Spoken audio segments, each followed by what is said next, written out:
All right, let's talk about variables. When you're talking about the relationship between two variables, typically we give those variables a name. One variable is going to be called the dependent variable, and that's the variable whose variation we want to explain or predict. We're going to label that variable y. The independent variable will be the variable that we will use to help predict the dependent variable, and we're going to label that x. Now, in this section, we're going to learn new descriptive statistics. We haven't learned descriptive statistics since the mean and standard deviation. We'll also learn new inferential statistics, hypothesis testing. First thing we're going to do is describe the relationship that exists between two variables. And secondly, we're going to determine the strength of the relationship. How strong are they related? Let's take the following data set. We've got 10 homes, and on those 10 homes, I copy down the number of rooms and the number of kilowatt hours of electricity that each house. So this is house 1. House 1 had 12 rooms, and it used 9,000 kilowatt hours of electricity. Home number 2 had 9 rooms and used 7,000 kilowatt hours.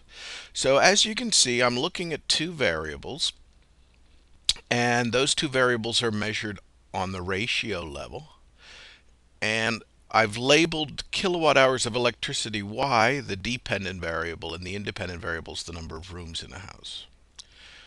Okay, one of the best tools of describing the relationship is a scatter diagram. I graph the x variable on the x-axis, y variable on the y-axis, and I plot each room. So for example, I have one house that had 5 rooms and they used 4 kilowatt hours of electricity.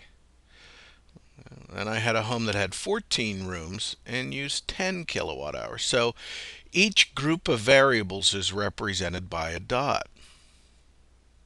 What I like to do is draw an ellipse around the data, and if that ellipse is pointing up and to the right, that means the two variables have a direct relationship. As the number of rooms increases, the number of kilowatt hours of electricity increase. Let's say I have two other variables. Let's say I wanted to look at the relationship between the number of hours students spend playing video games and their grade point average. If I plotted 5 or 6 students here on those two variables, I might very well get a distribution that looks like that. When I draw an ellipse around the data points, I get something that's going down and to the right. That would mean two variables have an inverse relationship. As x increases, y decreases. This slide shows what if I measured the relationship between a person's shoe size and their grade point average.